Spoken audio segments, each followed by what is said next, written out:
Hello friends, welcome to teaching kitchen YouTube channel. તો આપણે કંઈક કમ્પ્યુટર વિષયની શરૂઆત કરી દીધી હતી, જેની અંદર ઓલરેડી અત્યાર સુધી આપણે 16 લેક્ચર જોઈ ગયા। તો જો તમે આગળના 16 લેક્ચર ન જોયા હોય તો ખાસ કરીને જોઈ લેજો। અહીંયા આઈ બટન ઉપર તમને લિંક મળશે, એના પર ક્લિક કરો, આગળના 16 લેક્ચર તમે જોઈ લો। આ છે કમ્પ્યુટરનો લેક્ચર નંબર 17, જેની અંદર આપણે વાત કરવાની છે પ્રોટોકોલ। હવે પ્રોટોકોલનું તમે ગુજરાતી કરો તો એનો મતલબ થાય છે નિયમ। તો જે રીતના આપણા રોજિંદા જીવનની અંદર નિયમ હોય છે, એ રીતના ઇન્ટરનેટની અંદર પણ જ્યારે એક જગ્યાએથી બીજી જગ્યાએ ડેટા ટ્રાન્સફર થાય છે તો કંઈક ના કંઈક નિયમ, કંઈક ના કંઈક પ્રોટોકોલના અનુસંધાનમાં થાય છે। તો આજના લેક્ચરમાં આપણે એ પ્રોટોકોલની વાત કરીશું। હવે પ્રોટોકોલ અલગ અલગ હોઈ શકે છે। જેમ કે તમે મેલ કરો છો તો એની અંદર અલગ પ્રોટોકોલ યુઝ થાય છે।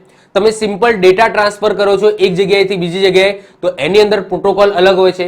તમે વોટ્સઅપની અંદર મેસેજ કરો છો તો એની અંદર પ્રોટોકોલ અલગ હોય છે। તો દર વખતે ક્યાંક ને ક્યાંક અલગ અલગ રૂલ્સ, અલગ અલગ પ્રોટોકોલનો યુઝ થતો હોય। હવે પ્રોટોકોલની હું સિમ્પલ ડેફિનેશન આપું તો એના પહેલા હું તમને એક એક્ઝામ્પલ આપું છું કે પ્રોટોકોલ એકચ્યુઅલી વસ્તુ શું છે। તો જો આપણે બસનું ઉદાહરણ લઈએ તો આ સમજી લો કે આ એક બસ છે, તો બસને તમે ઇન્ટરનેટ ગણી લો કે આ બસ છે એક ઇન્ટરનેટ છે, જેની અંદર આ પેસેન્જર બેઠેલા છે એ આપણો ડેટા છે, જે ઇન્ટરનેટના મારફતે શું કરે છે, ટ્રાવેલ કરે છે। તો આ જે પેસેન્જર છે એ ડેટા છે, પરંતુ આ પેસેન્જરને યોગ્ય જગ્યાએ લઈ જવા માટે કોની જરૂર હોય, તો ડ્રાઈવરની જરૂર હોય। તો આ ડ્રાઈવર શું છે, એક પ્રોટોકોલ છે।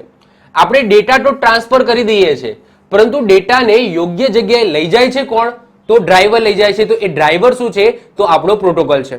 તો પ્રોટોકોલ એટલે બીજું કંઈ જ નહીં કે તમે ઇન્ટરનેટની અંદર કોઈ પણ વસ્તુ સેન્ડ કરો છો, કોઈ પણ ડેટા સેન્ડ કરો છો તો એને ટ્રાવેલ કરવા માટે કોઈક ના કોઈક પ્રોટોકોલ જોઈએ અને જોઈએ। એમને એમ એકલો ડેટા જાય નહીં। માની લો કે અહીંયાથી તમે કોઈ ડેટા છે એ સેન્ડ કરી નાખ્યો, પરંતુ એને ક્યાં જવાનું છે, કોને મળવાનું છે, ક્યાંથી રિસીવ થશે, આ બધી વસ્તુ કોને ખબર હોય, તો પ્રોટોકોલને ખબર હોય।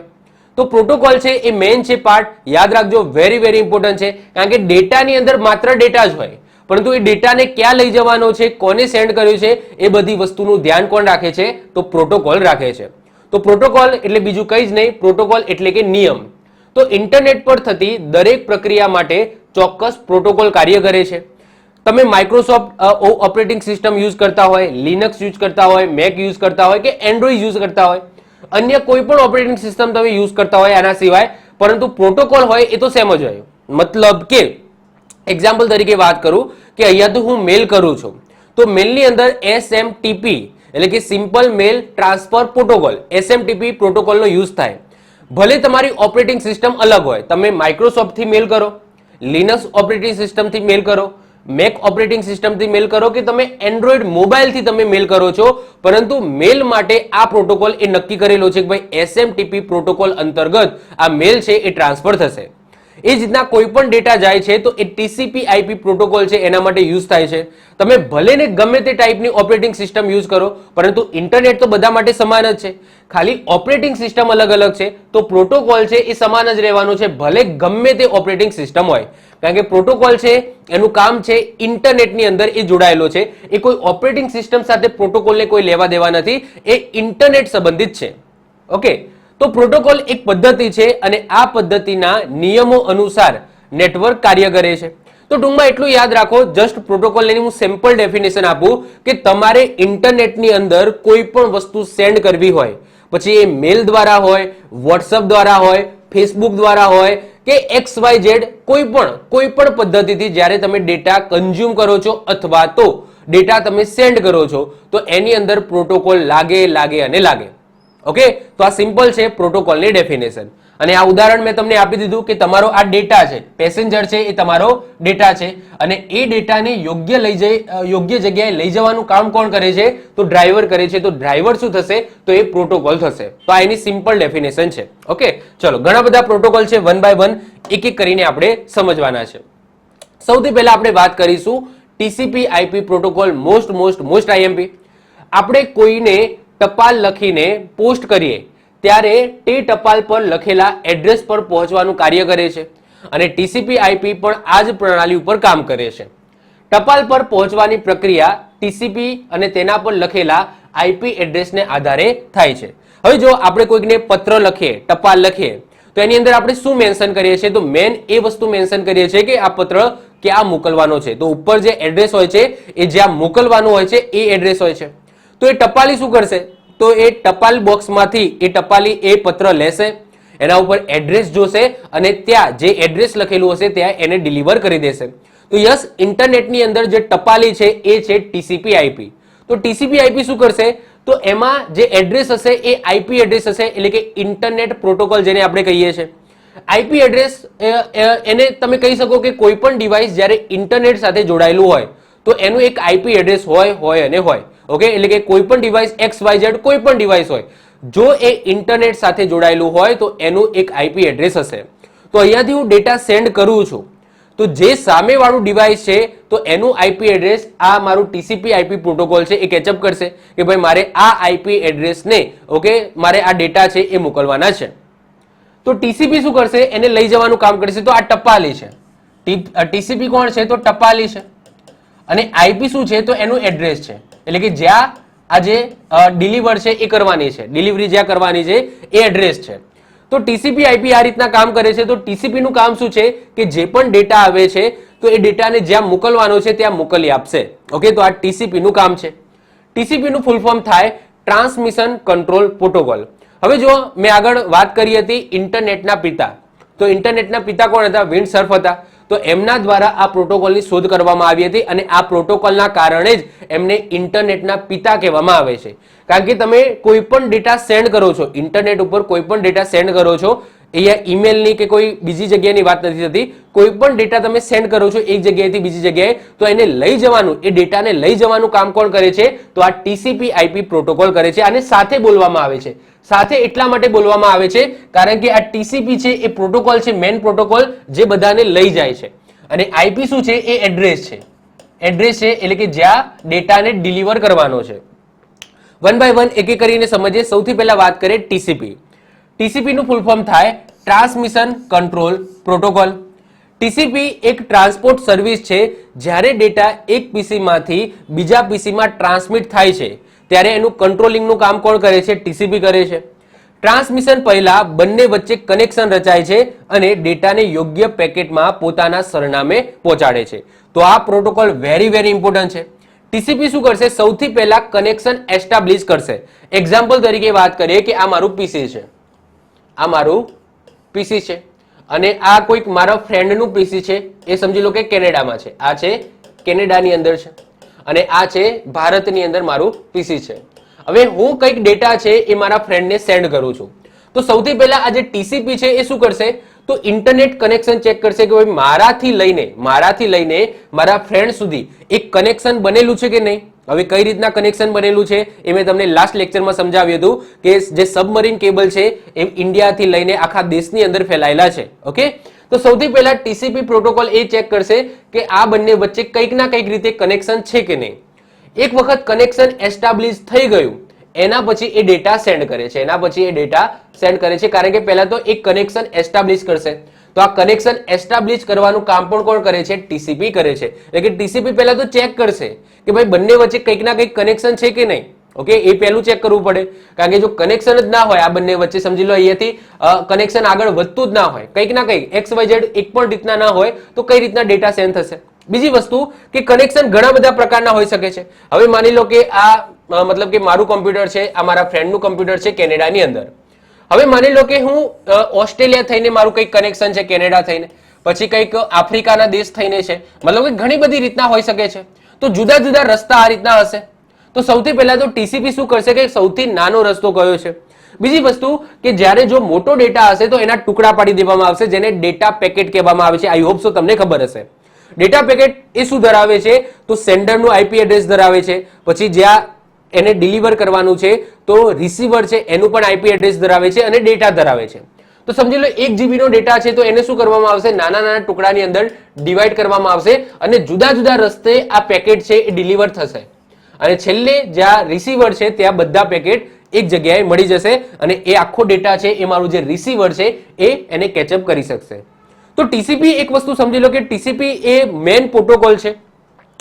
શેના માટે? તો ડેટા ટ્રાન્સમિટ કરવા માટે. અને ટીસીપી છે એક સારી એવી વસ્તુ છે કે સૌથી પહેલા એક કનેક્શન એસ્ટાબ્લિશ કરીને ચેક કરે છે કે ભાઈ બંને વચ્ચે કનેક્શન છે કે નહીં, અને કનેક્શન એસ્ટાબ્લિશ થાય એના પછી એ ડેટા સેન્ડ કરે છે. અને સાથે સાથે ટીસીપી છે ને એ એકનોલેજમેન્ટ પણ આપે છે. એકનોલેજમેન્ટનો મતલબ શું થાય? તમે ડેટા ટ્રાન્સફર કરી દો, એના પછી રિસીવર સાઇડથી એક એકનોલેજમેન્ટ આવે કે ભાઈ હા મને ડેટા મળી ગયો છે. તો ટીસીપી છે એ ત્યાં સુધીની સર્વિસ પ્રોવાઈડ કરે છે. તો સરસ મજાનો પ્રોટોકોલ છે ટીસીપી. ઓકે, તો આઈ હોપ સો તમને આઈડિયા આવી ગયો હશે. તો ટીસીપી એક ટ્રાન્સપોર્ટ સર્વિસ છે. જ્યારે ડેટા એક પીસી માંથી બીજા પીસીમાં ટ્રાન્સમિટ થાય છે ત્યારે એનું કંટ્રોલિંગનું કામ કરે છે. ટ્રાન્સમિશન પહેલા બંને વચ્ચે કનેક્શન રચાય છે અને ડેટાના યોગ્ય પેકેટને પેકેટ એટલે સમજી ગયા હશો ને કે મોટો ડેટા હોય તો એના ટુકડા પડી જાય, જેને શું કહેવામાં આવે? ડેટા પેકેટ કહેવામાં આવે. તો યોગ્ય પેકેટને પોતાના સરનામે એટલે કે જે મારું રિસીવર છે જ્યાં મારે ડેટા મોકલવાનો છે ત્યાં પહોંચાડી આપશે. તો આવું કંઈક સરસ મજાનું કામ કરે છે ટીસીપી. હવે વાત કરીએ આઈપી. આઈપી ને કહેવામાં આવે છે ઇંગ્લિશમાં ઇન્ટરનેટ પ્રોટોકોલ. હવે આઈપી એડ્રેસ એટલે શું? કે દુનિયાની અંદર જેટલા પણ ડિવાઇસ છે જો એ ઇન્ટરનેટ સાથે કનેક્ટેડ હશે તો એનું કંઈક ના કંઈક આઈપી એડ્રેસ હશે. નામથી જ ખબર પડી જાય છે ઇન્ટરનેટ પ્રોટોકોલ. અને અહીંયા જો પ્રોટોકોલ છે એ શેને સંબંધિત છે? ઇન્ટરનેટ સાથે સંબંધિત છે. તો કોઈ પણ ડિવાઇસ જો ઇન્ટરનેટ સાથે જોડાયેલું હશે તો એનું આઈપી એડ્રેસ હશે. પછી એ કમ્પ્યુટર હોય, તમારું પ્રિન્ટર હોય, તમારો મોબાઈલ હોય કે XYZ કોઈ પણ ડિવાઇસ હોય. તો સર આનું મને પ્રેક્ટિકલ એક એક્ઝામ્પલ આપો તો મને ખબર પડે, મતલબ કે પ્રેક્ટિકલ કંઈક કરી આપો તો અમને આઈડિયા આવે કે કઈ રીતના. જેમ કે હું મારા આ ડિજિટલ બોર્ડની જ વાત કરું તો મારું જે ડિજિટલ બોર્ડ છે એ ઇન્ટરનેટ સાથે કનેક્ટેડ છે. અહીંયા તમે જોઈ શકો છો ઇન્ટરનેટ સાથે કનેક્ટેડ છે. તો એના ઉપર ક્લિક કરું છું, ફ્રી વાઈફાઈ એવું મેં નામ આપેલું છે. તો એના ઉપર શું પ્રોપર્ટીમાં જતો રહું છું. તો પ્રોપર્ટીમાં તમે જશો તો નીચે તમે ચેક કરશો તો આ જે મેં ઇન્ટરનેટ મારા સાથે જોડાયેલું છે, મારા ડિજિટલ બોર્ડની અંદર જોડાયેલું છે, તો એનું એક આઈપી એડ્રેસ હશે. અહીંયા તમે જોઈ શકો છો આ છે આઈપી એડ્રેસ 192.168.1.9. ઓબ્વિયસલી બે ટાઈપના આઈપી એડ્રેસ હોય છે. આની અંદર હું વધારે ડીપમાં નહીં જાઉં. બે ટાઈપના આઈપી એડ્રેસ હોય, એક ગ્લોબલ હોય અને એક ડાયનેમિક હોય. મારું જે આ આઈપી એડ્રેસ છે એ ડાયનેમિક છે. હવે ગ્લોબલ તમારે જોવું હોય અથવા તો પબ્લિક જોવું હોય તો એ તમે કઈ રીતના જોઈ શકો હમણાં હું તમને બતાવું છું. તો આ રીતના મારું આઈપી એડ્રેસ તમને જોવા મળશે. હવે માની લો કે ઇન્ટરનેટ સાથે હું કનેક્ટેડ નથી તો મારું આઈપી એડ્રેસ તમને બતાવશે નહીં. બીજી વસ્તુ, આઈપી એડ્રેસ બે પ્રકારના હોય, IPv4 અને IPv6. આ છે IPv4. તો IPv4 છે એ આ ટાઈપનું તમને જોવા મળશે. કેવું જોવા મળશે? તો આ રીતના જોવા મળશે 192.168.0.1 કે આવું તમને જોવા મળશે. ઓકે, આની અંદર તમને 255 સુધીના આંકડા જોવા મળે. ઓકે, 255 થી વધારે જોવા મળે નહીં. તો આની અંદર 255 0 થી લઈને 255 સુધીના આંકડા જોવા મળે. અને આ રીતના ચાર ભાગની અંદર ડિવાઈડ થયેલું હોય તો આને કહેવામાં આવે IPv4 એડ્રેસ. IPv4 address. હવે જો IPv4 એડ્રેસ જ્યારે પૂરા થઈ ગયા એટલે કે ઇન્ટરનેટનો વ્યાપ વધ્યો તો એના પછી જરૂર પડી IPv6 ની. તો એના પછી અત્યારે IPv6 પણ તમને જોવા મળશે. તો IPv6 પણ તમે અહીંયા જોઈ શકો છો એ હેક્સાડેસિમલ ની અંદર હોય. કેવા હોય? હેક્સાડેસિમલમાં તમને જોવા મળશે એટલે કે ABCDEF સુધી તમને જોવા મળશે. તો અહીંયા તમે જોઈ શકો છો કે 2401:4900:1F3E. તો આ શું છે? મારું IPv6 એડ્રેસ છે. તો આ છે IPv4 એડ્રેસ, આ છે IPv6 એડ્રેસ. IPv6 એડ્રેસ છે એ હેક્સાડેસિમલ ની અંદર હોય, જ્યારે IPv4 હોય એ ડેસિમલ ની અંદર હોય એટલે કે એની અંદર 0 થી લઈને 9 સુધીના આંકડા જોવા મળે. હવે હેક્સાડેસિમલ તમને ખબર જ છે કે 9 પછી શું આવે? 10 આવે. તો 10 ના લખાય, 10 ની જગ્યાએ A લખાય, પછી 11 ની જગ્યાએ B લખાય, 12 ની જગ્યાએ C લખાય. ઓકે, તો તમને હેક્સાડેસિમલ આઈ હોપ સો તમને ખબર હશે. તો એ છે IPv6. તો આ ટાઈપના બે ટાઈપના તમને આઈપી એડ્રેસ જોવા મળશે. અને આઈપી એડ્રેસ એટલે કે ઇન્ટરનેટ પ્રોટોકોલ એડ્રેસ એટલે કે કોઈ પણ ડિવાઇસ જે ઇન્ટરનેટ સાથે કનેક્ટેડ હોય તો એના તમને આ ટાઈપના આઈપી એડ્રેસ જોવા મળશે. એના પછી એક મેક એડ્રેસ આવે છે જેને ફિઝિકલ એડ્રેસ કહેવામાં આવે છે. મેક એડ્રેસ છે ને એ ડિવાઇસનું હોય, એને ઇન્ટરનેટ સાથે કઈ લેવા દેવા હોય નહીં. જેમ કે મારું આ ડિજિટલ બોર્ડ છે તો આ ડિજિટલ બોર્ડનું આ મેક એડ્રેસ છે 28.7E.8068.2B2A. તો આ શું છે? મારું મેક એડ્રેસ છે. જે આ જે ડિજિટલ બોર્ડ છે એનું એડ્રેસ છે. તો આ એડ્રેસ ક્યારેય પણ ચેન્જ થવાનું નથી. જ્યારે આઈપી એડ્રેસ છે એ ચેન્જ થતું રહે. મતલબ કે અત્યારે મેં ઇન્ટરનેટ કનેક્ટ કર્યું છે, સમજી લો એરટેલનું, પછી થોડી વાર પછી જીઓનું કનેક્ટ કરું છું અથવા તો કોઈ મોબાઈલનું કનેક્ટ કરું છું, તો મારું આઈપી એડ્રેસ છે એ ચેન્જ થતું રહેશે, કારણ કે એ ઇન્ટરનેટનું એડ્રેસ છે.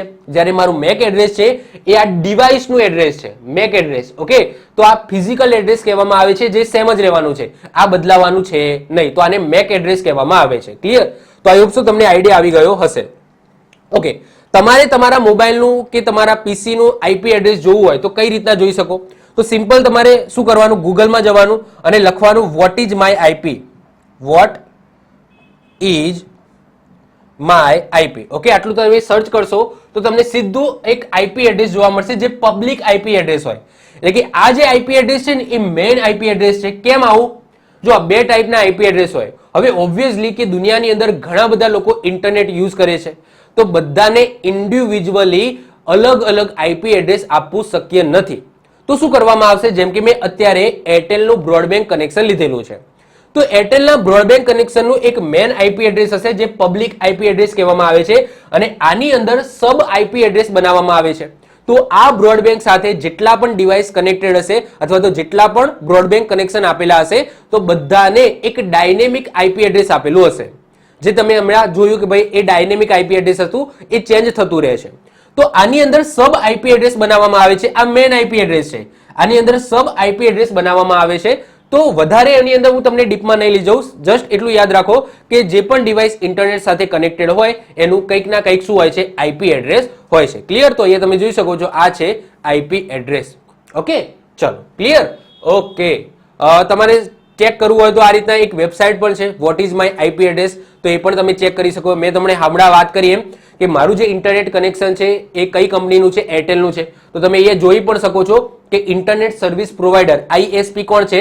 Bharati Airtel limited. ઓકે, તો મારું એરટેલનું અહીંયા કનેક્ટેડ છે, બ્રોડબેન્ડ છે. આ ઇન્ટરનેટ ક્યાંથી આવે છે? તો એનું જે મેઇન સર્વર છે એ મુંબઈમાં છે. મુંબઈ એટલે કે એની અંદર જે રિજિયન છે એટલે કે રાજ્ય કયું છે? તો મહારાષ્ટ્ર છે, અને કન્ટ્રી ઇન્ડિયા. તો અહીંયા તમે એ પણ તમને જોવા મળશે કે તમારું જે ઇન્ટરનેટ છે એ એકચ્યુઅલી મેન ક્યાંથી આવે છે. તો મારું જે બ્રોડબેન્ડ કનેક્શન અત્યારે કનેક્ટેડ છે તો એ એરટેલ દ્વારા પ્રોવાઈડ કરવામાં આવે છે. સિટી મુંબઈ છે અને રીજન કયું છે? મહારાષ્ટ્ર, એટલે કે રાજ્ય છે મહારાષ્ટ્ર. ક્લિયર? તો આઈ હોપ સો તમને આઈડિયા આવી ગયો હશે. ક્લિયર છે? ઓકે, તો તમને અહીંયા હેક્સાડેસિમલ ની અંદર એપ સુધી તમને જોવા મળશે. જો હેક્સાડેસિમલમાં કઈ રીતના હોય એ પણ હું તમને ક્લિયર કરી દઉં, જેથી બધાને મતલબ કે આઈડિયા આવી જાય. જો આ રીતના હોય છે હેક્સાડેસિમલ એટલે શું? પહેલા 0 1 0 1 2 3 4 5 6 7 8 9, પછી શું આવે? A B C D E અને F આવે. તો 9 છે, પછી 10 ની જગ્યાએ E હશે, 11 ની જગ્યાએ B હશે, પછી 12 ની જગ્યાએ C હશે, 13 ની જગ્યાએ D હશે, પછી 14 ની જગ્યાએ E હશે અને 15 ની જગ્યાએ F હશે. તો જો 16 આંકડા થઈ ગયા કે નહીં? તો 0 થી લઈને 15 સુધી 16 આંકડા થઈ ગયા, તો આને કહેવામાં આવે હેક્સાડેસિમલ. તો જે IPv6 હોય છે એ હેક્સાડેસિમલ ઉપર કામ કરે છે, જેની અંદર તમને 0 થી લઈને F સુધીના આંકડા જોવા મળશે. એમાં 10 ના આવે, 10 ની જગ્યાએ શું હશે? A હશે. તો આ રીતના તમને F સુધી જોવા મળશે. તો 0 થી લઈને F સુધી તમને જોવા મળે, તો આને શું કહેવામાં આવે? હેક્સાડેસિમલ કહેવામાં આવે છે. ક્લિયર? ચલો, તો આઈ હોપ સો તમને આઈપી એડ્રેસ ખ્યાલ આવી ગયો હશે, પ્રેક્ટિકલી સમજી ગયા. હવે આપણે થિયરિકલી સમજી લઈએ. તો ઇન્ટરનેટ સાથે જોડાયેલા દરેક કમ્પ્યુટરનું આઈપી એડ્રેસ હોય છે. આઈપી એક એડ્રેસિંગ સિસ્ટમ છે. ડેટા પેકેટ એ જેને ડેટા સેન્ડ કર્યો છે અને જ્યાં ડેટાને પહોંચવાનું છે તેનું એડ્રેસ ધરાવે છે. જે ડેટા પેકેટ છે એટલે કે અહીંયાથી મેં તમને વાત કરી એમ કે 1 GB નો ડેટા મોકલું છું તો એના નાના નાના ટુકડા થઈ જશે, અને દરેક ટુકડાને શું કહેવામાં આવે? ડેટા પેકેટ કહેવામાં આવે. અને દરેક ડેટા પેકેટ છે એ સેન્ડરનું આઈપી એડ્રેસ અને રિસીવરનું આઈપી એડ્રેસ, બંને આઈપી એડ્રેસ ધરાવે છે. આ વાત આઈ થિંક મેં આગળ જે ડેટા પેકેટ વાળું જે ટોપિક ચલાવ્યો હતો એની અંદર કરી હતી. સામાન્ય રીતે જે આઈપી એડ્રેસ હોય છે એ નીચે મુજબ હોય છે, એટલે કે 192.168.25.3. આની અંદર જે આંકડા હોય છે એ 0 થી લઈને ક્યાં સુધીના હોય છે? 255 સુધીના હોય છે, યાદ રાખીશું. પરંતુ કમ્પ્યુટર તેને બાઇનરી ભાષાની અંદર સમજે છે. કમ્પ્યુટરને આ બધી વસ્તુ ખબર ના પડે, એને તો 0 1 ની ભાષા જ ખબર પડે. તો એ બીટની અંદર રમે. 2 બીટ છે, તમને ખબર છે 0 અને 1 બે ટાઈપના બીટ હોય જેને બાઇનરી નંબર કહેવામાં આવે. તો આ રીતના કોઈ પણ આઈપી એડ્રેસ હશે તો એનું શું કરશે, એ બીટની અંદર કન્વર્ટ થઈ જશે, એટલે કે 0 1 ની અંદર કન્વર્ટ થઈ જશે.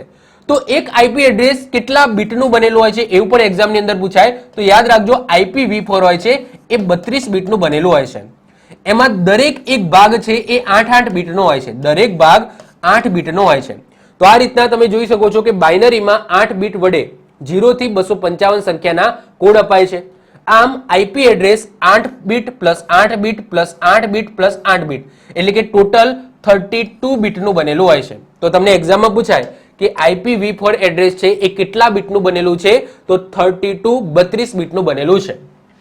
32 બીટના આઈપી એડ્રેસને IPv4 એટલે કે વર્ઝન 4 કહેવામાં આવે છે. પરંતુ હાલમાં 128 બીટનું IPv6 વર્ઝન 6 પણ તમને જોવા મળે છે. મેં હમણાં તમને મારા કમ્પ્યુટરની અંદર બતાવી પણ ખરા, IPv4 પણ હતું અને IPv6 પણ હતું. હવે આપણે થોડું ડિફરન્સ જોઈ લઈએ.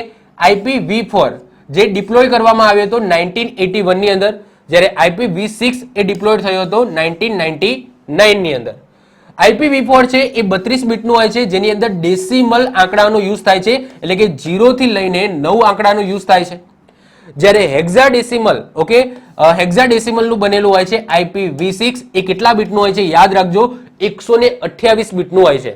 IPv4 32 બીટનું હોય, IPv6 છે એ 128 બીટનું હોય, જેની અંદર તમને હેક્સાડેસિમલ નંબર જોવા મળશે, એટલે કે 0 થી લઈને F સુધીના આંકડા જોવા મળશે. 0 થી લઈને F સુધીના આંકડા તમને જોવા મળશે.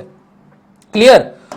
આ એનું ઉદાહરણ છે કે આવું કંઈક દેખાય છે IPv4 અને આ છે IPv6. તો આવું કંઈક દેખાય છે IPv6, જે કેટલા બીટનું બનેલું હોય છે, તો 128 બીટનું બનેલું હોય છે. તો આઈ હોપ સો તમને આઈપી એડ્રેસ શું છે એ આઈડિયા આવી ગયો હશે અને TCP શું છે એ પણ તમને આઈડિયા આવી ગયો હશે. તો આ સાથે આપણો પહેલો પ્રોટોકોલ છે એ અહીંયા પૂરો થાય છે. હવે બીજા નંબરે આવે છે FTP. FTP એટલે શું? File transfer protocol. Okay, file transfer protocol. તમને જો પ્રોટોકોલના ફૂલ ફોર્મ વધારે પૂછાય છે તો ફૂલ ફોર્મ ખાસ યાદ રાખીશું. તો સર્વરથી કમ્પ્યુટરમાં ફાઇલને ડાઉનલોડ અથવા તો કમ્પ્યુટરથી સર્વરમાં ફાઇલને અપલોડ કરવા માટે જે પ્રોટોકોલનો યુઝ થાય તો એ છે FTP. તમે કઈ પણ વસ્તુ ઇન્ટરનેટ ઉપરથી ડાઉનલોડ કરો છો અથવા તો ઇન્ટરનેટ ઉપર તમે કોઈ વસ્તુ મોકલો છો, એટલે કે અપલોડ કરો છો, અને એ સમયે જે પ્રોટોકોલ યુઝ થાય છે તો એ કયો પ્રોટોકોલ હોય છે? FTP હોય છે. જો જ્યારે ડેટા છે એ ટ્રાન્સમિટ થતો હોય, એ ફાઇલ જ્યારે ટ્રાન્સમિટ થતી હોય ત્યારે આવે છે TCP/IP પ્રોટોકોલ, પરંતુ જ્યારે એ અપલોડિંગ અથવા તો ડાઉનલોડિંગ થાય છે તો એ સમયે જે પ્રોટોકોલ હોય છે એ હોય છે FTP, એટલે કે ફાઇલ ટ્રાન્સફર પ્રોટોકોલ. આ યાદ રાખજો. એટલે કે સમજી લો કે કોઈ એવી વેબસાઇટ છે જ્યાંથી હું સોંગ ડાઉનલોડ કરું છું, કોઈ સોંગની વેબસાઇટ છે જ્યાંથી હું સોંગ ડાઉનલોડ કરું છું, તો ડાઉનલોડ સમયે જે પ્રોટોકોલ યુઝ થશે એ હશે ફાઇલ ટ્રાન્સફર પ્રોટોકોલ. અથવા તો યુટ્યુબની અંદર જ્યારે હું વિડીયો અપલોડ કરું છું તો અપલોડિંગ સમયે જે પ્રોટોકોલ યુઝ થશે એ પણ કયો હશે? ફાઇલ ટ્રાન્સફર પ્રોટોકોલ હશે. એના પછી આવે છે HTTP. HTTP મોસ્ટ IMP છે, હાઇપર ટેક્સ્ટ ટ્રાન્સફર પ્રોટોકોલ. એનું ફૂલ ફોર્મ છે hyper text transfer protocol. Website માટે સર્ચ કરીએ ત્યારે HTTP વડે પ્રક્રિયા ચાલુ થાય છે. HTTP વડે વેબ સર્વરને રિક્વેસ્ટ મોકલવામાં આવે છે અને વેબ સર્વર રિક્વેસ્ટ સ્વીકારીને HTML સ્વરૂપે રિઝલ્ટ પહોંચાડે છે. અને HTTPS પણ કોઈક જગ્યાએ લખેલું હશે, જેમાં S નો મતલબ થાય છે સિક્યોર કનેક્શન. હવે HTTP મોસ્ટ IMP છે. એક્ઝામ્પલ દ્વારા સમજીએ, આમ આપણને ખબર પડે નહીં. ઓકે, આપણે પ્રેક્ટિકલી સમજીએ બધી વસ્તુ તો જ આપણને ખબર પડે. ચલો તો સમજીએ. તો હું કોઈ પણ વેબસાઇટ, સમજી લો કે હું કંઈક સર્ચ કરું છું, એક્ઝામ્પલ તરીકે સર્ચ કરું છું કે હું મારી વેબસાઇટ જ સર્ચ કરું teachingkishan.com. ઓકે, ટીચિંગ કિશન, ક્યાં ગયું? કિશન. ઓકે, ટીચિંગ કિશન હું સર્ચ કરું છું આ રીતના, તો એમાં પહેલી જ વેબસાઇટ આવશે કે ભાઈ www.teachingkishan.com. તો ત્યાં તમને દેખાય છે HTTPS લખેલું છે. તો વેબસાઇટની શરૂઆત છે એ HTTPS થી થાય છે. જો અહીંયા તમને નહીં બતાવતું હોય પણ હું આને કોપી કરું છું અને નવા ટેબની અંદર હું પેસ્ટ કરું છું, નવા ટેબમાં પેસ્ટ કરું છું, તો અહીંયા દેખાય છે કે જો HTTPS પછી ડબલ સ્લેશ પછી www.teachingkishan.com. તો આગળ જે તમને પ્રોટોકોલ દેખાય છે ને એ પ્રોટોકોલનું કામ શું છે એ હું તમને સમજાવું. જ્યારે પણ તમે કોઈ વેબસાઇટ સર્ચ કરો છો, જેમ કે મેં અત્યારે સર્ચ કરી છે teachingkishan.com, તો જ્યારે મેં આ વેબસાઇટ સર્ચ કરી તો આ જે પ્રોટોકોલ દેખાય છે આગળ પ્રોટોકોલ છે એ શું કરશે, મારા સર્વર જ્યાં મારો ડેટા પડેલો હશે, જ્યાં મારી વેબસાઇટ પડેલી હશે ત્યાં રિક્વેસ્ટ મોકલશે કે ભાઈ આ ભાઈએ તમારી વેબસાઇટ ખોલવા માટેની રિક્વેસ્ટ કરી છે. પછી સર્વરમાંથી મને જવાબ મળશે અને એ કયા ફોર્મમાં મળશે, તો HTML ના ફોર્મમાં મળશે. HTML એટલે બીજું કંઈ જ નહીં, વેબસાઇટ. એટલે કે જ્યારે મેં આવું સર્ચ કર્યું તો મને જે રિઝલ્ટ મળ્યું એ HTML ના ફોર્મમાં મળ્યું. HTML થી જ વેબસાઇટ બને છે. યાદ રાખજો, વેબસાઇટ બનાવવા માટે કઈ પ્રોગ્રામિંગ લેંગ્વેજનો યુઝ થાય છે, HTML નો યુઝ થાય છે. તો HTTP મારું શું કરશે, જો મારી વેબસાઇટ સિક્યોર છે એટલે તમને HTTPS જોવા મળે છે. અમુક એવી વેબસાઇટ હશે જે સિક્યોર નહીં હોય તો એમાં માત્ર HTTP જ લખેલું હશે. તો જે સિક્યોર હશે તે HTTPS લખેલું હશે, જ્યાં સિક્યોરિટી નહીં હોય તો માત્ર તે HTTP લખેલું હશે.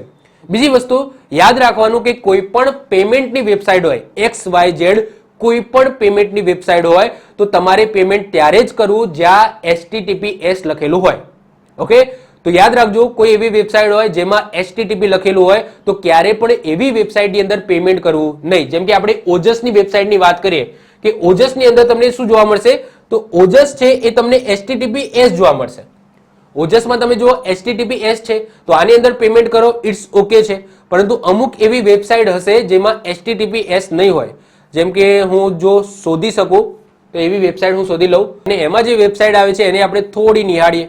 તો આમાં કોઈ એવી વેબસાઇટ છે જેમાં મતલબ કે HTTP જ હોય, HTTPS ના હોય. જો અત્યારે ઓલમોસ્ટ બધી વેબસાઇટ છે એ પોતાના HTTPS લગાવી દે છે, કારણ કે જે સર્વર છે ને એ સર્વર થોડા પેમેન્ટનું કે ભાઈ થોડું પેમેન્ટ આપો તો અમે તમારી વેબસાઇટમાં સિક્યોર બનાવી દઈશું, એટલે કે HTTPS લગાવી દઈશું.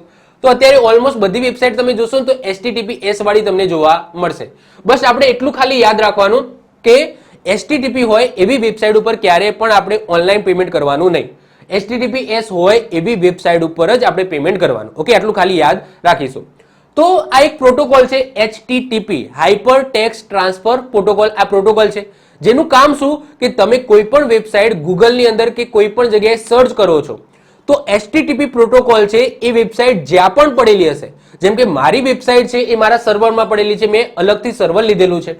પછી માની લો કે હું ગૂગલ સર્ચ કરું છું, ઓકે, ગૂગલની અંદર જ, ઓકે, સમજી લો કે હું ગૂગલ સર્ચ કરું છું તો ગૂગલનું જે કહેવાય કે શું કહેવાય, તો ગૂગલની જે વેબસાઇટ હશે એ ક્યાં હશે, ક્યાંક ને ક્યાંક USA માં કોઈક સર્વરમાં પડેલી હશે.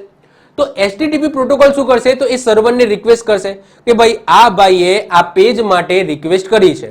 તો ત્યાંથી જે સર્વર છે, ઓકે, એ જવાબ આપશે અને એ જવાબ કયા ફોર્મમાં આપશે, તો HTML ના ફોર્મમાં આપશે. એટલે કે રિસ્પોન્સ છે એ HTML ના ફોર્મમાં મળશે અને HTML એટલે બીજું કંઈ જ નહીં, તમારી વેબસાઇટ. ઓકે, તો વેબસાઇટ છે એ HTML ની અંદર જ બનેલી હોય. તો આ ગૂગલનું પેજ ક્યાંથી આવ્યું, તો આ ગૂગલનું પેજ ક્યાંથી આવ્યું, મેં ગૂગલ સર્ચ કર્યું તો આ પેજ મને USA ની અંદર કોઈક સર્વર હશે જ્યાં આ ટાઈપનું પેજ બનેલું હશે તો ત્યાંથી મને લાઈને આપ્યું. અને આ કોને લાઈને આપ્યું, તો HTTP એ લાઈને આપ્યું. ક્લિયર? તો આઈ હોપ સો તમને આ આઈડિયા આવી ગયો હશે કે ભાઈ HTTP છે એ કઈ રીતના કામ કરે છે. ઓકે, ચલો પાછા આવી જઈએ આપણે. ઓકે, પ્રેક્ટિકલ થી થિયરી પર આવી જઈએ. ઓકે, તો I hope so hyper text transfer protocol યાદ રાખી લઈશું. અને જો HTTPS હોય તો એમાં S નો મતલબ શું થાય, સિક્યોરિટી. ઓકે, તો S નો મતલબ થાય છે સિક્યોર. ઓકે, યાદ રાખીશું. એના પછી આવે છે HTML. HTML એટલે બીજું કંઈ જ નહીં, તમારી વેબસાઇટ. તો તમારી વેબસાઇટ છે એ કઈ લેંગ્વેજમાં બનેલી છે, તો HTML ની અંદર બનેલી છે. તો HTML એનું ફૂલ ફોર્મ થાય hyper text markup language. Website પર જોઈ શકાતી માહિતી HTML ને આભારી છે. વેબસાઇટમાં દેખાતું દરેક પેજને શું કહેવામાં આવે છે, તો વેબ પેજ કહેવામાં આવે છે. વેબ પેજમાં text, graphics, animation, image, video વગેરે હોય છે. આમ બધાને યોગ્ય ફોર્મેટમાં યોગ્ય જગ્યાએ દર્શાવવાનું કામ કોણ કરે છે, તો HTML કરે છે. HTML લેંગ્વેજમાં એંગ્યુલર બ્રેકેટ એટલે કે ત્રિકોણીય બ્રેકેટ, આ ટાઈપના બ્રેકેટનો યુઝ થાય છે. તો જો HTML નું તમારે કોડિંગ કરવું હોય તો એમાં આ ટાઈપના બ્રેકેટનો યુઝ થાય છે. અહીંયા મેં ઉદાહરણ પણ આપ્યું છે. તો આ રીતના કોડિંગ કરવામાં આવે છે અને આનાથી જ શું બને છે, તમારી વેબસાઇટ બને છે. તો વેબસાઇટ છે એ પણ હું તમને થોડી લાઈવ બતાવી દઉં. આઈ હોપ સો બધાએ વેબસાઇટ તો જોઈ જ હશે, પરંતુ હું થોડી આઈડિયા તમને આપી દઉં કે કઈ રીતના કઈ વસ્તુ શું હોય છે. જેમ કે આ મારી વેબસાઇટ છે, બહુ પહેલા બનાવી હતી, આના ઉપર અત્યારે હું વર્ક નથી કરતો, તો જ્યારની બનાવેલી છે ત્યારની બનાવેલી છે. ઓકે, તો આની અંદર જો તમે જોશો કે હિસ્ટ્રી છે, પછી જીઓગ્રાફી છે, કલ્ચર છે, જીપીએસસી મટીરિયલ છે, ઓલ્ડ પેપર છે, તો આ બધા મેં શું બનાવેલા છે? વેબ પેજ બનાવેલા છે. આ મારી વેબસાઇટ છે, આ મારી વેબસાઇટ છે જેનું કોડિંગ મેં શેમાં કર્યું હતું? HTML ની અંદર મેં કોડિંગ કરીને આ વેબસાઇટ મેં તૈયાર કરી હતી. અને એની અંદર આ બધા મેં શું બનાવેલા છે? તો આ બધા મેં વેબ પેજ બનાવેલા છે. તો આને શું કહેવામાં આવે? વેબ પેજ કહેવામાં આવે. આ આખી વેબસાઇટ છે. બીજી વસ્તુ કે જે ઓપન કરો છો teachingkishan.com અને જે પહેલી તમને દેખાય છે જે, તો એને શું કહેવામાં આવે? હોમ પેજ કહેવામાં આવે. શું કહેવામાં આવે? Home page. તો અહીંયા તમે જોઈ શકો છો teachingkishan.com, પાછળ કંઈક નથી, કોઈ લાંબુ નથી. તો આ શું છે? મારું હોમ પેજ છે. હવે જેવું હું હિસ્ટ્રી ઉપર ક્લિક કરું છું તો અહીંયા તમે જોઈ શકો છો કે teachingkishan.com કેટેગરી હિસ્ટ્રી. તો આ મારું હોમ પેજ નથી, આ શું છે? મારું વેબ પેજ છે. મતલબ કે જુદા જુદા મેં પેજ બનાવેલા છે. ક્લિયર? તો યાદ રાખીશું કે આ ટાઈપનું કંઈક સ્ટ્રક્ચર હોય છે. અને આ બધી વસ્તુ એની અંદર તમે ગ્રાફિક્સ પણ જોયું હશે, એનિમેશન પણ જોયું હશે, ઇમેજ પણ હતી, તમે વિડીયો પણ મૂકી શકો છો વેબસાઇટની અંદર. તો આ બધાને ઓકે મેનેજ કરવાનું કામ અને બધાને યોગ્ય રીતના ગોઠવવાનું, ફોર્મેટિંગ કરવાનું કામ કોણ કરે છે? તો HTML જ કરે છે. ઓકે, અને HTML માં યાદ રાખજો એનું જે કોડિંગ છે એ એંગ્યુલર બ્રેકેટની અંદર, ઓકે, ત્રિકોણીય કૌંસની અંદર લખવામાં આવે છે આ રીતના. ક્લિયર? ચલો વધીએ છીએ આગળ. એના પછી આવે છે PPP. PPP એટલે શું? Point to point protocol. તો મેં તમને આગળ એક એક્ઝામ્પલ આપ્યું હતું પિયર ટુ પિયર. તો બે ટાઈપના કનેક્શન હોય, બે ટાઈપનું નેટવર્ક હોય. એક પિયર ટુ પિયર હોય, કાં તો સર્વર ક્લાયન્ટનું શું હોય? નેટવર્ક હોય. તો જ્યારે પિયર ટુ પિયર હોય જેની અંદર સર્વર હોય જ નહીં, જેમાં સર્વર હોય જ નહીં, બે કમ્પ્યુટરને જોડવામાં આવે છે. તો જ્યારે પિયર ટુ પિયર હોય છે, સર્વર નથી હોતું, તો એવા સમયે એક કમ્પ્યુટરમાંથી બીજા કમ્પ્યુટરની અંદર જે ડેટા ટ્રાન્સફર થાય છે અને જે પ્રોટોકોલ યુઝ થાય છે એ હોય છે આરે. Okay, point to point protocol એટલે કે PPP, point to point protocol. બે કમ્પ્યુટર વચ્ચે ડાયરેક્ટ કનેક્શન સ્થાપવા PPP વપરાય છે. જૂના ડાયલ અપ કનેક્શનમાં PPP પ્રોટોકોલનો યુઝ થતો હતો. તો યાદ રાખજો, જો ક્લાયન્ટ સર્વર રિલેશન હોય તો એમાં જે ડેટા ટ્રાન્સફર થાય છે એમાં TCP/IP પ્રોટોકોલ તમને જોવા મળશે. પરંતુ જ્યારે બે કમ્પ્યુટરને જોડી દેવામાં આવે, સર્વર હોય જ નહીં, ત્યારે પોઈન્ટ ટુ પોઈન્ટ પ્રોટોકોલનો યુઝ થાય. એના પછી આવે છે ટેલનેટ પ્રોટોકોલ. ટેલનેટ પ્રોટોકોલ એનું ફૂલ ફોર્મ થશે ટેલિકમ્યુનિકેશન નેટવર્ક. તો નેટવર્ક કે ઇન્ટરનેટના માધ્યમથી દૂરના સ્થળે રહેલા કમ્પ્યુટરને ચલાવી શકાય છે, જેમાં ટેલનેટ પ્રોટોકોલ રિમોટ લોગિન વડે રિમોટ કનેક્શન આપે છે. હવે એવી ઘણી બધી તમને સોફ્ટવેર જોવા મળશે, ઘણા બધા સોફ્ટવેર જોવા મળશે જે શું કરી શકો છો કે તમારા ફ્રેન્ડ છે, ઓકે, એનું કમ્પ્યુટર તમે તમારા ઘરેથી એક્સેસ કરી શકો છો. જેમ કે એક ઉદાહરણ આપું છું, એનીડેસ્ક. નામ સાંભળ્યું છે? એનીડેસ્ક કરીને એક સોફ્ટવેર છે. પછી ટીમ વ્યુઅર છે, ટીમ વ્યુઅર તો સાંભળી જશે. તો ટીમ વ્યુઅર છે, એનીડેસ્ક છે, એ શું કરે છે? તો તમને રિમોટ કનેક્શન આપે છે. એટલે કે તમારા ફ્રેન્ડનું કમ્પ્યુટર તમે એક્સેસ કરી શકો છો તમારા ઘરે બેઠીને. હમણાં જ મેં વાત કરું તો મારો એક ફ્રેન્ડ હતો જેને એના કમ્પ્યુટરની અંદર કંઈક પ્રોબ્લેમ આવતો હતો. હવે ઓબ્વિયસલી એના કમ્પ્યુટરમાં પ્રોબ્લેમ આવે છે તો મારે ચેક કરવા એના ઘરે જવું પડે. એનાથી બેટર છે કે એક સોફ્ટવેર છે જેનાથી અમે બંને કનેક્ટ થઈ ગયા, એ હતું એનીડેસ્ક. એનીડેસ્કથી અમે કનેક્ટ થઈ ગયા, જેનાથી એના કમ્પ્યુટરની જે સ્ક્રીન છે એ મારા કમ્પ્યુટરની અંદર દેખાતી હતી અને હું બધી વસ્તુ ચેક કરી શકતો હતો. તો આની અંદર જે પ્રોટોકોલ રહેલો છે એ છે ટેલનેટ પ્રોટોકોલ. ઓકે, તો યાદ રાખજો, નેટવર્ક કે ઇન્ટરનેટના માધ્યમથી દૂરના સ્થળે રહેલા કમ્પ્યુટર ચલાવી શકાય છે, તો એમાં ટેલનેટ પ્રોટોકોલનો યુઝ થાય છે. એના પછી આવે છે SMTP અને POP. મોસ્ટ IMP એક્ઝામની અંદર ઘણી વખત પૂછાયેલા ક્વેશ્ચન કે તમે મેલ મોકલો છો તો એની અંદર કયા પ્રોટોકોલનો યુઝ થાય છે અને તમે મેલને રિસીવ કરો છો તો એની અંદર કયા પ્રોટોકોલનો યુઝ થાય છે. તો સૌથી પહેલા વાત કરીએ SMTP. SMTP નું ફૂલ ફોર્મ થાય સિમ્પલ મેલ ટ્રાન્સફર પ્રોટોકોલ. તો SMTP પ્રોટોકોલનો ઉપયોગ ઈમેલને મોકલવા માટે થાય છે.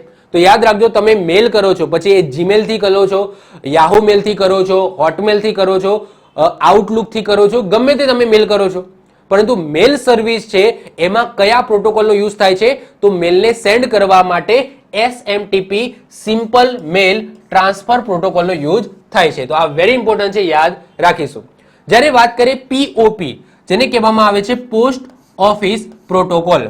તો POP પ્રોટોકોલનો ઉપયોગ ઈમેલને સ્વીકારવા માટે થાય છે. જો ઈમેલ સેન્ડ કરવા માટે SMTP પ્રોટોકોલ છે, પરંતુ ઈમેલને સ્વીકારવા માટે ઈમેલને સ્વીકારવા માટે કયો પ્રોટોકોલ વપરાય છે? તો પીઓપી પોસ્ટ ઓફિસ પ્રોટોકોલ વપરાય છે. પીઓપી ની જેમ જ બીજો એક પ્રોટોકોલ છે આઈએમએપી એટલે કે ઇન્ટરનેટ મેસેજ એક્સેસ પ્રોટોકોલ હોય છે. તો બે ટાઈપના પ્રોટોકોલ હોય છે ઈમેલને સ્વીકારવા માટે, પીઓપી અને આઈએમએપી. અહીંયા ડાયાગ્રામની અંદર જુઓ એટલે તમને આઈડિયા આવી જાય. જો આ એક સેન્ડર છે, આ સેન્ડર ઈમેલને સેન્ડ કરે છે, મેલને સેન્ડ કરે છે. તો એમાં તમને જે પ્રોટોકોલ દેખાશે એ છે એસએમટીપી પ્રોટોકોલ. એના પછી આ જે મેસેજ છે એ ઇન્ટરનેટમાં જશે અને ઇન્ટરનેટમાં જશે એના પછી રિસીવરનું મેલ સર્વર આવશે અને રિસીવરના મેલ સર્વરની અંદર એ ઈમેલને સ્વીકારવા માટે બે પ્રોટોકોલ છે, એક તો પીઓપી છે અને બીજું છે આઈએમએપી. તો ઈમેલને સ્વીકારવા માટે પીઓપી એટલે કે પોસ્ટ ઓફિસ પ્રોટોકોલ અને આઈએમએપી એટલે કે ઇન્ટરનેટ મેસેજ એક્સેસ પ્રોટોકોલનો યુઝ થાય છે. ઓકે, તો આ રીતના વર્ક કરે છે. તો તમે અહીંયા જોઈ શકો છો. તો સેન્ડરનું મેલ સર્વર હોય, રિસીવરનું મેલ સર્વર હોય, રિસીવરના મેલ સર્વરથી રિસીવર સુધી જે પ્રોટોકોલ યુઝ થાય તો એ પીઓપી અને આઈએમએપી હોય અને સેન્ડરનું જે મેલ સર્વર છે ત્યારે જે મેલ જવાનો હોય, સેન્ડ કરવાનો હોય તો એમાં એસએમટીપી સિમ્પલ મેલ ટ્રાન્સફર પ્રોટોકોલનો યુઝ થાય છે. ઓકે, તો આ યાદ રાખજો, વેરી ઇમ્પોર્ટન્ટ છે. એના પછી 9મા નંબરે આવે છે યુડીપી. યુડીપી એટલે યુઝર ડેટાગ્રામ પ્રોટોકોલ. ટીસીપી ના જેવું જ કામ કરે છે, પરંતુ કોઈ એરર કે ખામી આવે તો ટીસીપી એને સુધારે છે, જ્યારે યુડીપી તે કાર્ય કરતું નથી. યુડીપીમાં ટીસીપી ની જેમ એકનોલેજમેન્ટ પણ મળતું નથી. હવે મેં આગળ ટીસીપી ચલાવી. ટીસીપી ની અંદર મેં તમને શું કીધું હતું કે ટીસીપી પ્રોટોકોલ છે એ એક જગ્યાએથી ડેટાને બીજી જગ્યાએ લઈ જાય છે, પરંતુ એના પહેલા એ શું કરશે તો કનેક્શન એસ્ટાબ્લિશ કરશે. મેં આવું કીધું હતું કે ટીસીપી આઈપી જે પ્રોટોકોલ છે એ શું કરે છે, સૌથી પહેલા સેન્ડર અને રિસીવર વચ્ચે કનેક્શન એસ્ટાબ્લિશ કરે છે. કનેક્શન એક વખત એસ્ટાબ્લિશ થઈ જાય, એકનોલેજમેન્ટ મળી જાય કે હા કનેક્શન એસ્ટાબ્લિશ થઈ ગયું છે, એના પછી ટીસીપી પ્રોટોકોલ છે એ ડેટાને સેન્ડ કરે છે. જ્યારે યુડીપી છે એનું કામ ટીસીપી જેવું જ છે, ડેટાને લઈ જવાનું જ કામ કરે છે, પરંતુ આની અંદર યુડીપી છે એ કોઈ કનેક્શન સ્થાપિત નથી કરતું, એ ડેટાને સેન્ડ કરી નાખે છે. અને ડેટાને સેન્ડ કરી નાખે અને વચ્ચેથી કોઈ ખામી આવે, વચ્ચે સમજી લો એને ટ્રાફિક નડ્યો, ડેટાનો ટ્રાફિક નડ્યો, તો ત્યાંથી એ કનેક્શન શું છે એ લૂઝ થઈ જશે. તો આ વસ્તુ ફરક છે યુડીપી અને ટીસીપી ની અંદર. ફરીથી રિપીટ કરું છું, ધ્યાનથી સમજો. ટીસીપી આઈપી જે પ્રોટોકોલ છે એના જેવું ને જેવું કામ યુડીપી પણ કરે છે, એટલે કે ડેટાને એક જગ્યાએથી બીજી જગ્યાએ લઈ જવાનું કામ કરે છે. પરંતુ ટીસીપી પ્રોટોકોલ શું કરશે, સૌથી પહેલા સેન્ડર અને રિસીવર વચ્ચે કનેક્શન એસ્ટાબ્લિશ કરી નાખશે કે ભાઈ રૂટ ક્લિયર છે, અને એના પછી સેન્ડર થી રિસીવર સુધી એ ડેટાને સેન્ડ કરશે. જ્યારે યુડીપી શું કરશે, એવું ચેક નહીં કરે કે ભાઈ વચ્ચે કનેક્શન છે કે નહીં, સૌથી પહેલા ડેટાને જવા દેશે. હવે માની લો કે આગળ જતા કનેક્શન એસ્ટાબ્લિશ નથી અથવા તો કંઈક એરર આવી, ટ્રાફિક આવ્યો, તો એનાથી એ જે ડેટા છે એ ત્યાં ને ત્યાં શું થઈ જશે, લોસ થઈ જશે. અને એ એકનોલેજમેન્ટ પણ નહીં આપે કે તમારો ડેટા લોસ થયો. અમુક વખતે એવું થાય છે કે આપણા મતલબ કે યુડીપીમાં તમે જોશો કે અમુક બેન્કિંગની અંદર એવું હોય છે કે રિસીવર સુધી એ ડેટા નથી પહોંચ્યો, મતલબ કે પૈસા પહોંચ્યા નથી અને તમારામાંથી પૈસા કપાઈ ગયા, તો એ પૈસા ક્યાં હશે? આવું થાય છે કે જ્યારે તમે તમારા ફ્રેન્ડને કોઈ પૈસા સેન્ડ કરો છો, એ તમારા બેંકમાંથી પૈસા કપાઈ ગયા છે અને રિસીવર એટલે કે તમારા ફ્રેન્ડ સુધી એ પૈસા પહોંચ્યા જ નથી, વચ્ચે ક્યાંક ને ક્યાંક ડ્રોપ થઈ ગયા, તો એની અંદર તમે સમજી લેવાનું કે એમાં કયો પ્રોટોકોલ હશે, તો યુડીપી પ્રોટોકોલ હશે. પછી તમારે વેઇટ કરવું પડે કે 7 દિવસની અંદર એ પૈસા તમને પાછા મળે, તો તમારે રાહ જોવી પડે. જ્યારે ટીસીપી ની અંદર એવું હશે કે સૌથી પહેલા કનેક્શન એસ્ટાબ્લિશ થશે અને બરાબર છે તો જ ઓકે ચાન્સીસ ઘટી જશે, પછી ડેટા લોસ થવાના ચાન્સીસ ઘટી જશે, તો એ પછી ડેટા સેન્ડ કરશે જેનાથી ઇઝીલી ડેટા પહોંચી જાય. કાં તો માની લો કે ડેટા છે એ એક્ઝામ્પલ તરીકે એ કનેક્શન એસ્ટાબ્લિશ કરવાનો ટ્રાય કરે છે અને કનેક્શન એસ્ટાબ્લિશ નથી થતો, તો તમારા મતલબ કે મોબાઈલની અંદર જ એરર આવી જશે. જેમ કે અત્યારે તમે જો ગૂગલ પે ની અંદર જ તમને એરર આવી જાય, પહેલા જ એરર આવી જાય કે ભાઈ ના સામેવાળાના સર્વરમાં કંઈક પ્રોબ્લેમ છે, અથવા તો તમારા ઇન્ટરનેટની અંદર અથવા તો તમારા બેન્કિંગની અંદર કંઈક પ્રોબ્લેમ છે, ડેટા સેન્ડ થશે નહીં. આવી પહેલેથી એરર આવી જાય એટલે આપણામાંથી ડેટા છે, પૈસા છે એ કપાતા નથી. તો યુડીપીમાં આ વસ્તુ છે. બીજી વસ્તુ કે ટીસીપી ની અંદર એક બીજી વસ્તુ છે એકનોલેજમેન્ટ. એકનોલેજમેન્ટ એટલે શું કે એક વખત ડેટા ટ્રાન્સફર થઈ ગયા એના પછી રિટર્નમાં એકનોલેજમેન્ટ મળે છે કે ભાઈ હા રિસીવર સુધી ડેટા પહોંચી ગયા છે. જ્યારે યુડીપી ની અંદર એકનોલેજમેન્ટ પણ મળતું નથી. ઓકે, એની અંદર ડેટા જાય તો જાય, અહીંથી નીકળી ગયા એટલે વાત પૂરી, પછી પહોંચે તો પણ ખરા, એરર આવે તો પણ ખરા. ઓકે, એરર આવે તો એને સુધારી પણ એ શકે નહીં. ઓકે, ટેમ્પરરી બેઝ ઉપર. તો એ તમે જોઈ શકો છો કે ટીસીપી ની અંદર શું હોય છે કે એક વખત પહેલા કનેક્શન એસ્ટાબ્લિશ થાય, એના પછી ડેટા છે એ સેન્ડ થાય અને એના પછી રિટર્નમાં એકનોલેજમેન્ટ પણ મળે. જ્યારે યુડીપી ની અંદર વન વે હોય છે, એક વખત ડેટા નીકળી જાય એટલે વાત પૂરું, પછી રિટર્નમાં એકનોલેજમેન્ટ મળતું નથી. ઓકે, તો આ છે ટીસીપી અને યુડીપી ની અંદર ડિફરન્સ. એના પછી આવે છે VoIP. VoIP એટલે વોઇસ ઓવર ઇન્ટરનેટ પ્રોટોકોલ. હવે આનો યુઝ તો આપણે કર્યો જ હશે. જેમ કે અત્યારે જ વાત કરું કે જો તમારા જોડે જીઓનું સિમ કાર્ડ હોય, જો તમારા જોડે જીઓનું સિમ કાર્ડ હોય તો જીઓ છે, જીઓનું એક કોલિંગની એપ્લિકેશન આવે છે. જીઓની પોતાની એક કોલિંગની એપ્લિકેશન હોય છે જે તમારે ડાઉનલોડ કરવાની હોય છે. તો એ એપ્લિકેશનથી તમે કોલ પણ કરી શકો છો ફ્રીમાં. યસ કે નો? આ વસ્તુ તો અનુભવી હશે ને. આઈ થિંક ગ્રીન કલરની આવે છે. Okay, application I think green કે બ્લુ કલર જેવી આવે છે. તો એ તમારે પ્લે સ્ટોરમાંથી ડાઉનલોડ કરવાની હોય જો તમારા જોડે જીઓનું કાર્ડ હોય. તો આ એવી ફેસિલિટી આપે છે કે જો તમે જીઓની અંદર ઇન્ટરનેટ કરાયેલું હોય, રિચાર્જ કરાયેલું હોય તો તમે કોલિંગ ફ્રીમાં કરી શકશો. એના માટે ખાલી એપ્લિકેશન ડાઉનલોડ કરવાની છે અને એમાં ઇન્ટરનેટ કોલ થશે. એમાં કોઈ રિચાર્જની કે એની જરૂર નથી. એમાં ઇન્ટરનેટ દ્વારા કોલિંગ તમે કરી શકશો. તો એની અંદર જે પ્રોટોકોલ યુઝ થાય છે એ હોય છે VoIP, voice over internet protocol. તો જ્યારે ઇન્ટરનેટના માધ્યમથી કોલ કરીએ તો એને VoIP કોલ કહેવાય છે, જેમાં આઈપી નેટવર્ક દ્વારા સંદેશો મોકલી શકાય છે. એટલે કે આઈપી નેટવર્ક છે એનાથી તમે સંદેશો મોકલી શકો છો. પેલું ટાવર બાવવાની જરૂર નથી. જો તમારું ઇન્ટરનેટ કનેક્શન સારું એવું હોય તો ભલે ને નેટવર્ક ના આવતું હોય, તમે ઇન્ટરનેટના માધ્યમથી કોલિંગ કરી શકો છો. અને જ્યારે તમે ઇન્ટરનેટના માધ્યમથી કોલિંગ કરો છો તો એ સમયે જે પ્રોટોકોલ યુઝ થાય છે એ હોય છે voice over internet protocol. Clear? ચલો, એના પછી વાત કરીએ WAP, વાયરલેસ એપ્લિકેશન પ્રોટોકોલ. તો વાયરલેસ ઇન્ટરનેટના જોડાણ માટે વપરાતો પ્રોટોકોલ એટલે કે WAP. જેમ કે અત્યારે હું વાત કરું તો મારું આ જે ડિજિટલ બોર્ડ છે એ કઈ રીતના જોડાયેલું છે, તો મારું ડિજિટલ બોર્ડ છે એ વાયરલેસથી ઇન્ટરનેટ કનેક્ટ થયેલું છે. જેમ કે અહીંયા તમે જોઈ શકો છો કે અહીંયા ફ્રી વાઈફાઈ, તો આ વાઈફાઈ થી કનેક્ટેડ છે. તો આની અંદર જે ઇન્ટરનેટ છે એ વાયરલેસલી છે. યસ કે નો? આની અંદર કોઈ કેબલ અટેચ નથી કર્યો ઇન્ટરનેટ માટે.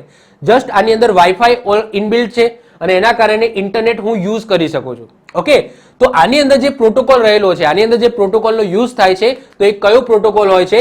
તો એ હોય છે તમારો WAP. કયો હોય છે? તો WAP પ્રોટોકોલ હોય છે. ક્લિયર? ચલો, તો યાદ રાખીશું. ઓકે, ચલો, એનું ફૂલ ફોર્મ થશે વાયરલેસ એપ્લિકેશન પ્રોટોકોલ. એના પછી 12મા નંબરે આવે છે SNMP. ઓકે, SNMP જેનું ફૂલ ફોર્મ થશે સિમ્પલ નેટવર્ક મેનેજમેન્ટ પ્રોટોકોલ. તો નેટવર્કના જે સાધનો છે જેવા કે હબ છે, રાઉટર છે, રિપીટર છે વગેરેને મેનેજ કરવા માટે એક પ્રોટોકોલ હોય છે સિમ્પલ નેટવર્ક મેનેજમેન્ટ પ્રોટોકોલ. યાદ રાખીશું. કારણ કે તમે જુઓ કે જ્યાંથી આપણું નેટવર્ક આવે છે, એક્ઝામ્પલ તરીકે મેં હમણાં જ વાત કરી કે મારા ઘરે એરટેલનું કનેક્શન છે અને એ ક્યાંથી આવે છે? છેક મુંબઈથી આવે છે. તો મુંબઈથી અહીંને મારા ઘર સુધી ક્યાંક ને ક્યાંક કનેક્શન હશે. એમાં ઘણા બધા હબ હશે, ઘણા બધા રિપીટર લગાવેલા હશે, ઘણા બધા એવા ઇન્ટરનેટને લઈને ડિવાઇસ લગાવેલા હશે, વચ્ચે ઘણા બધા ડિવાઇસની જરૂર પડી હશે. તો એ બધા ડિવાઇસને મેનેજ કરવા માટે પણ એક પ્રોટોકોલ હોય છે, એ હોય છે SNMP એટલે કે સિમ્પલ નેટવર્ક મેનેજમેન્ટ પ્રોટોકોલ. જે રસ્તામાં આવતા હબ, રાઉટર, રિપીટર વગેરેને મેનેજ કરવાનું એટલે કે સંચાલન કરવાનું કામ કરે છે. એના પછી આવે છે DNS એટલે કે ડોમેન નેમ સિસ્ટમ. તો જો આ એક અલગ ચેપ્ટરની અંદર આપેલું છે, પરંતુ હું આની અંદર જ આને કવર કરાવી દઉં છું. આ પણ મોસ્ટ IMP છે DNS.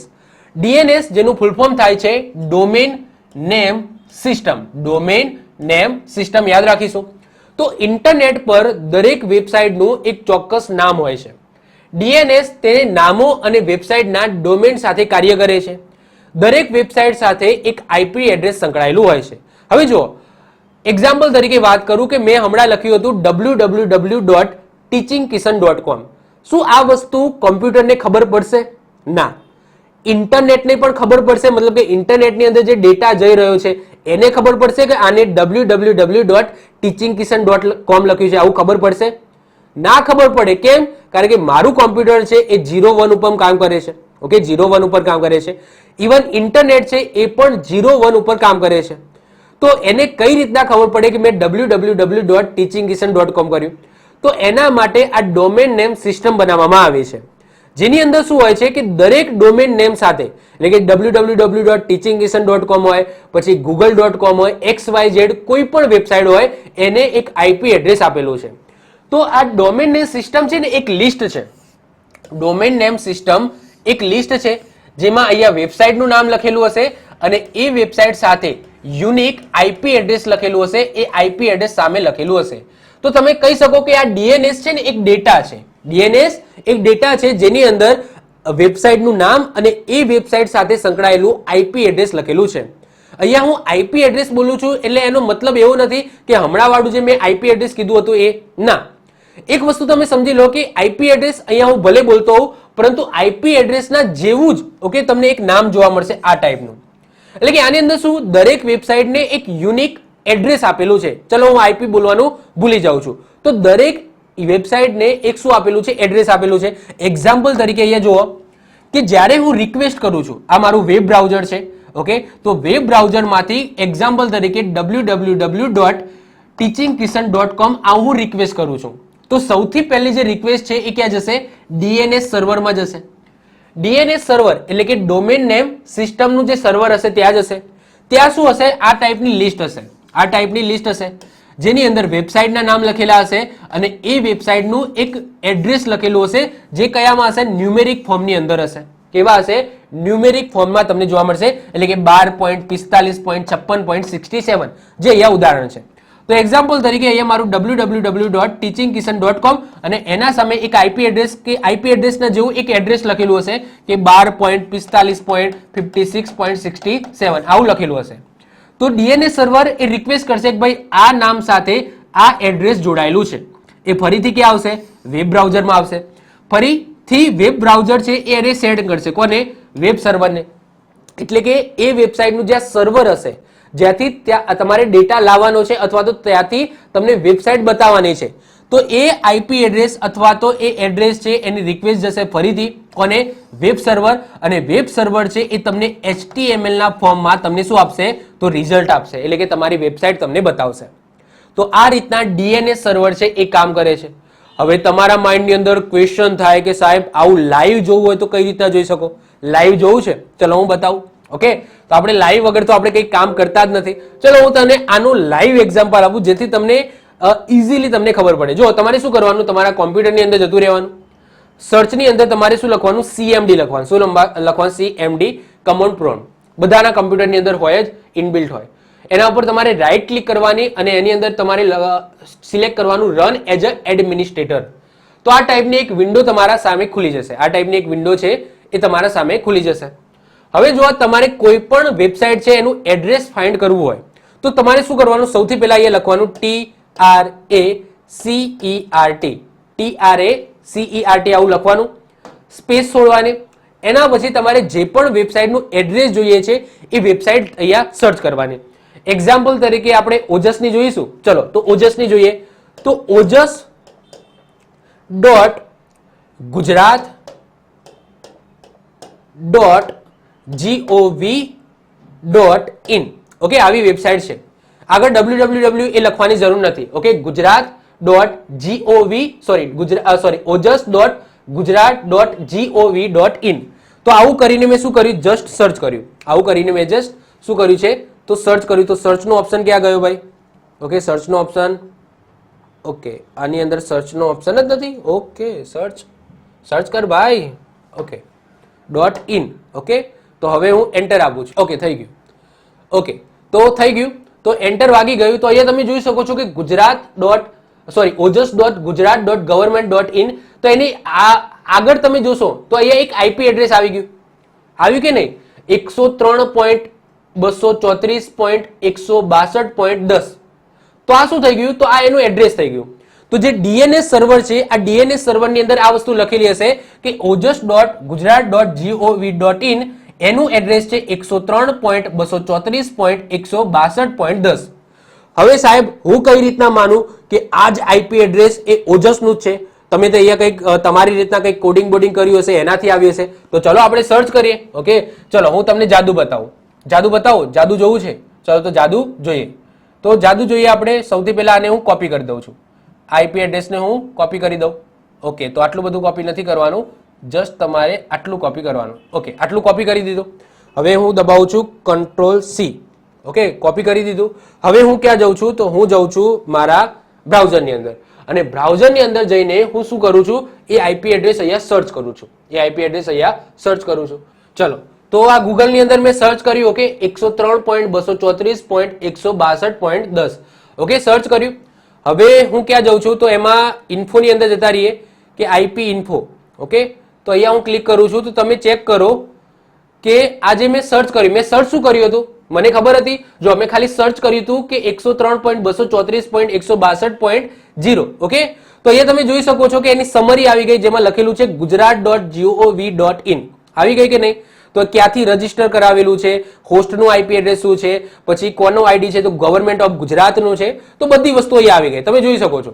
ઓકે, એની આખી કહેવાય કે જન્મ કુંડલી આવી ગઈ. ઓકે, ક્યાંથી રજીસ્ટર કરાવેલું છે, એની અંદર જે ઈમેલ એડ્રેસ યુઝ થયું છે એ ઈમેલ એડ્રેસ, એની અંદર જે મોબાઈલ નંબર છે એ પણ આવી ગયું કે ઓજસની અંદર જે મોબાઈલ નંબર છે, ઓકે, એ પણ તમને અહીંયા જોઈ મળશે.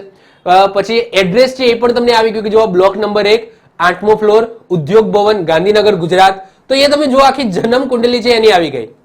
તો અહીંયાથી તમે આ વસ્તુ તમે કરી શકો છો કે કોઈ પણ વેબસાઇટ છે જેનું સમજી લો કે તમારે ડિટેલ્સ જોતી હોય, એનું એડ્રેસ જોતું હોય, કંઈ પણ જોતું હોય, તો કશું નહીં, ખાલી સર્ચ કરી લેવાનું. ઓકે, આ રીતના સર્ચ કરી લેવાનું. એનું આ જે આઈપી એડ્રેસ તો ના કહી શકાય, પણ આને એક એડ્રેસ તમે કહી શકો છો. તો ડોમેન નેમ સિસ્ટમ શું છે? બીજું કંઈ જ નથી. તો ડોમેન નેમ સિસ્ટમ છે કે ભાઈ આપણું ઇન્ટરનેટ છે, આ ઇન્ટરનેટને ખબર ના પડે, ઇન્ટરનેટને ખબર પડવાની નથી કે ભાઈ www.teachingkishan.com એટલે શું છે. તો એ શું કરશે? એના જોડે એક લિંક શું હશે? એડ્રેસ હશે. તો એ એડ્રેસ આપશે અને એ એડ્રેસ દ્વારા તમારું જે વેબ પેજ છે એ તમને મળશે. ઓકે, તો આને શું કહેવામાં આવે છે? DNS એટલે કે ડોમેન નેમ સિસ્ટમ કહેવામાં આવે છે. ઓકે, હવે ડોમેન કાં તો વેબસાઇટનો પ્રકાર બતાવે અથવા તો દેશ સૂચવે છે. બે વસ્તુ સૂચવે. જેમ કે અહીંયા મેં www.teachingkishan.com લખ્યું છે, તો પાછળનું જે .com છે એ શું સૂચવે? કાં તો ડોમેનનો પ્રકાર. હવે એ પ્રકાર બે રીતના હોઈ શકે.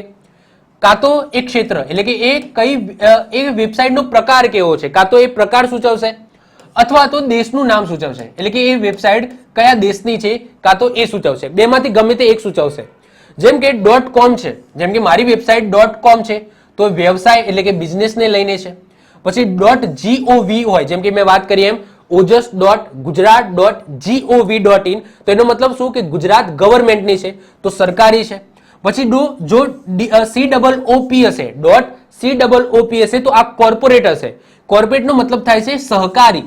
ઓકે, સહકારી, સરકારી નહીં. સરકારીમાં .gov હશે, સહકારી હશે તો એમાં .COOP હશે. પછી જો એજ્યુકેશનને લઈને હશે તો .edu હશે. જેમ કે કોલેજ છે, સ્કૂલ છે, એની વેબસાઇટ હશે તો એમાં પાછળ તમને .edu જોવા મળશે. એના પછી કોઈ ઓર્ગેનાઇઝેશન હશે તો એમાં સંસ્થા એટલે કે કોઈ સંસ્થા ઓર્ગેનાઇઝેશન હશે તો એની વેબસાઇટમાં પાછળ .org હશે. પછી ઇન્ટરનેટ પ્રોવાઈડર હશે, જેમ કે gtpl.net તમને જોવા મળશે. આ વેબસાઇટ તમે ખોલશો gtpl.net હશે, geo.net હશે, તો એ શું કરે છે? ઇન્ટરનેટ પ્રોવાઈડર છે, તો એમની વેબસાઇટ હશે તો એના પાછળ .net હશે. પછી માહિતી આપતી કોઈ વેબસાઇટ હશે, જેમ કે હમણાં મેં વાત કરી કે આઈપી એડ્રેસ છે તો એ ચેક કરવા માટે જે વેબસાઇટ જોઈતી ને એમાં પાછળ .info હતી, એટલે કે ખાલી માહિતી આપે છે કે આઈપી એડ્રેસની માહિતી તમને આપી દે, તો એવી વેબસાઇટમાં પાછળ .info હશે. પછી જો વિમાની સેવા માટેની હશે, ઓકે, જેમ કે એર ઇન્ડિયા છે કે બીજી જે પણ વેબસાઇટ હોય તો એમાં પાછળ .aero હશે, એટલે કે એ વિમાની સેવા પ્રોવાઈડ કરે છે. પછી મિલિટરીની હશે વેબસાઇટ તો તેમાં પાછળ .mil હશે. બીજી વસ્તુ કે એ જો દેશ સૂચવે તો એની અંદર શું હશે? તો જો .in હશે તો એ ભારતની વેબસાઇટ હશે, .au હશે તો એ ઓસ્ટ્રેલિયાની વેબસાઇટ હશે, .jp. હવે જો દુનિયાની અંદર 195 દેશ છે, નિયરલી 195 દેશ છે, તો બધાને આ રીતના આપવામાં આવ્યું છે. તો .jp હોય તો સમજી લેવાનું એ જાપાનની છે, .pk હોય તો સમજી લેવાનું એ પાકિસ્તાનની છે, .us હોય તો એ અમેરિકાની છે, .ca હોય તો કેનેડાની છે, .ru હોય તો એ રશિયાની છે. બધા યાદ નથી રાખવાના, જે આ મહત્વના મેન દેશ છે એમના આપણે ડોમેન યાદ રાખીશું. તો આ એમના ડોમેન છે. તો બે પ્રકારે તમે ડોમેન રાખી શકો છો. કાં તો તમારે દેશ સૂચવ રાખવું હોય તો આ રીતના પણ રાખી શકો છો, અથવા તો તમારા વ્યવસાય પ્રમાણે કે વેબસાઇટ કયા ક્ષેત્રની છે, કયા પ્રકારની છે, તો એ પ્રમાણે પણ આમાંથી તમે ડોમેન છે એ રાખી શકો છો. બીજી વસ્તુ કે જો તમે સરકારી તમારી વેબસાઇટ ન હોય તો તમે .gov રાખી શકો નહીં.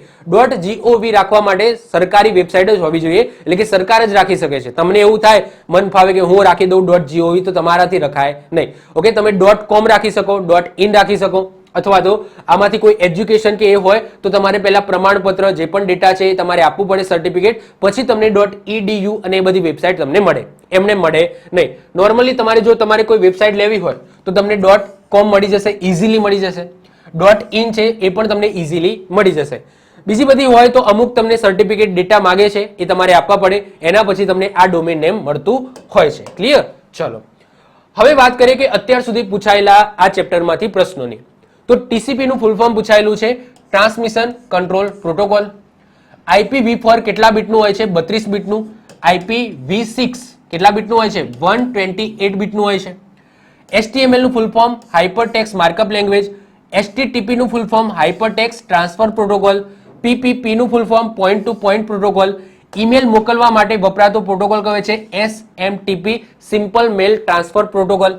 DNS નું full form domain name system અને .COOP કોર્પોરેટ, જેને શું કહેવામાં આવે છે? સહકારી સંસ્થા માટેનું આ ડોમેન નેમ છે. ઓકે, તો ક્લિયર છે? તો આઈ હોપ સો આજના લેક્ચરની અંદર આપણે સરસ મજાની માહિતી મેળવી, પ્રોટોકોલને લઈને પ્રેક્ટિકલી પણ અમુક વસ્તુ આપણે જોઈ ગયા. આઈ હોપ સો તમને વિડીયો ગમ્યો હશે. હજુ પણ આ ટોપિકને લઈને તમારા માઇન્ડની અંદર કંઈ પણ ક્વેશ્ચન હોય તો તમે નીચે કોમેન્ટ કરી શકો છો. તો મળીશું નેક્સ્ટ લેક્ચરમાં. બાય, ઓલ ધ બેસ્ટ, જય હિન્દ, જય ભારત.